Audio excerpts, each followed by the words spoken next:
So the search for a win goes on for Wales. That's 8 now in a row I think they've lost. And this one was a little bit more competitive than some of the more recent games have been.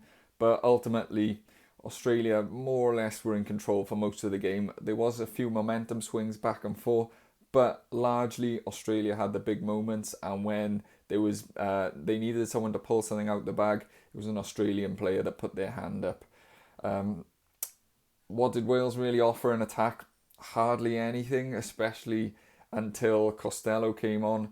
I thought Ben Thomas was pretty steady. His kicking was good, but he didn't really create anything. Didn't really have a platform or any good ball to create anything. I feel like when Costello came on, he sort of sped things up, but it was too late by that point. The game was loose and we were just chasing. The scrum continued to be an issue, which we thought it might be. In fairness, James Slipper had more caps than every other player in the front row combined. But I think Archie Griffin did a really good job on his first start for Wales, only his second game. I think it's only his third start in senior rugby. So, yeah, crazy really. But I thought he did really well. He was very noticeable around the park. In defence, he made a lot of tackles. He even had a turnover. But the scrum sort of creaked, particularly in that first half. It sort of steadied in the second half when their tight head went off. But it's still clearly an issue and an issue area. The line-out was another thing that was a real big issue today, and we just couldn't get a foothold because of it. It was a bit sporadic, but it seemed like any time there was like an important line out, Australia were nicking it, and we just couldn't get any momentum in the game. But when we did get the ball, we don't create anything. There is nothing.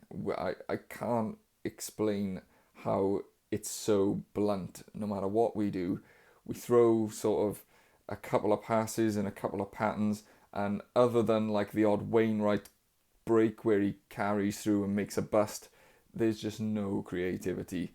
And I don't know what the answer is. The 12, 13 centre partnership didn't work again. Grady didn't really get the ball.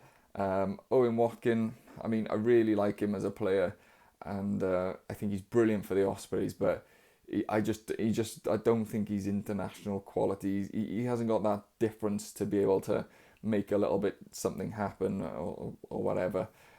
He had a kick out on the full when we had an opportunity. I just think we really need something just a little bit more different.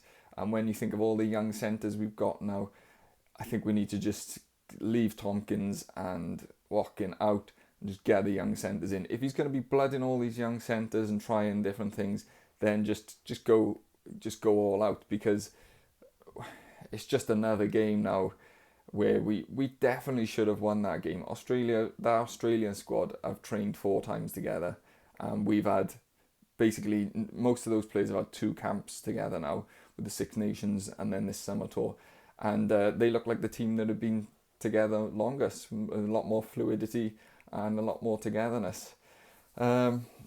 It's really hard not to be negative, and there was a few good performances, as I mentioned. Archie Griffin, I thought, was quite impressive. Definitely the best game we've seen from Chris Chunze. He was destructive in defence all over the park. He was constantly attacking the breakdown, slowing the ball down, and he put in quite a few dominant hits. And then in the back row, Wainwright was just what he's always really good at the moment, and no matter when he steps on that pitch for Wales, he's always the only player really that looks like there's going to be some go forward, and he makes something happen. And even at the end, the last like 10 minutes, he just had that run where he just thought, do you know what, I'm just going to smash it up, and he didn't even put a step in or anything. He just run hard, and it was a massive collision. I think he was just fed up and just thought, I'm just going to run it in as hard as I can. So you got to take your hat off to him for he just throws his body on the line, and he's so durable. It's unbelievable. Ellis Bevan was okay. His kicking was a little bit hot and cold. He had that drop off the high ball, but generally I think he was pretty good, and I would expect Gatland to stick with him. You might as well at this point. As I said, Thomas was He was actually quiet. He's not like that when he plays for Cardiff in the centre.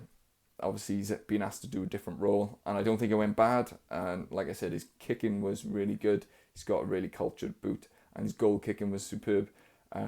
But he just didn't really get into the game. But again, we didn't have a platform. We didn't really attack.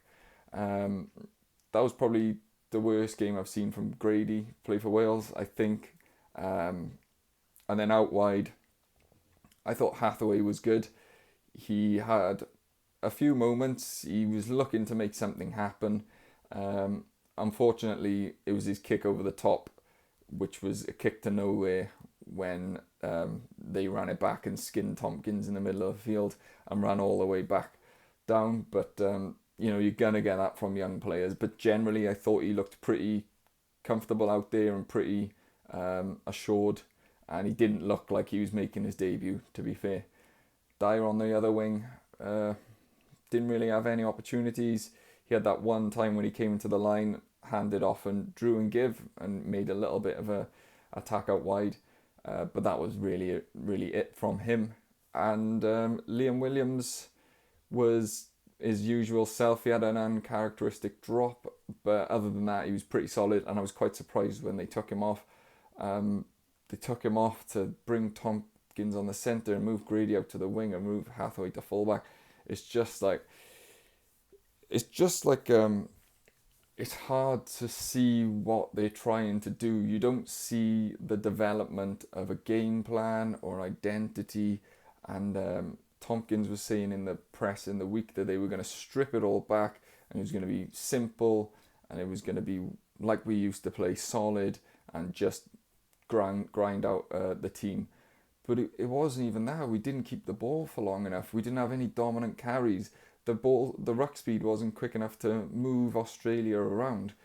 The kicking game was not accurate enough, consistently enough to be just stripping it back and strip it back to nothing. As far as I was concerned in the previous game, it was already stripped back to nothing because we don't create anything. So it's really hard to see the way forward. I said in my preview to this game, this was a must-win for Warren Gatland, and if he doesn't, he puts an unbelievable amount of pressure on himself. And we didn't win, and we didn't really look like winning, to be honest. Even though we were competitive for most of it, you knew as soon as Australia got 2 scores ahead, we were never going to close that gap. And we never really looked like we were going to take the lead.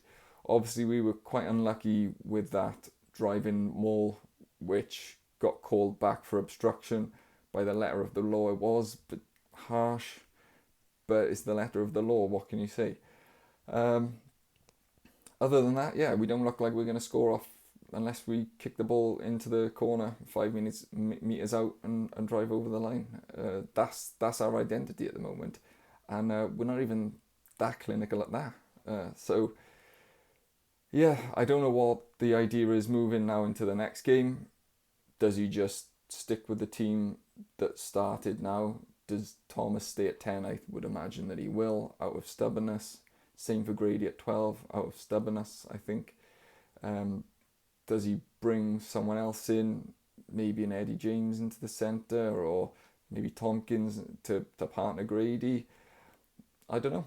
And I don't really know what to suggest, because there's no real there's no depth anywhere and players to bring in now. Does Costello come back in and start? I think he looked the player that was actually making plays and like controlling the attack a little bit. But yeah, it's just if we can't win next week now, I mean, what are we going to do? Because we're going to go into the autumn and there's 3 games in the autumn that we could probably lose, and we won't be favourites for any of them. So it's a must win this next game. This game was a must win. I thought we were going to win this game. I was pretty confident going in when I saw, with all due respect, saw the Australia team, there was a lot of players that I, to be honest, never even heard of, and a lot of their star players had been left out or were unavailable. And if that Australia team come up against like an Ireland or a France or even England, I think they would have blown them away, to be honest. That's just my opinion. That's just where they are, and it just shows where we are. So yeah, I'd like to know what you guys think, and that's all from me. I'll catch you on the next one.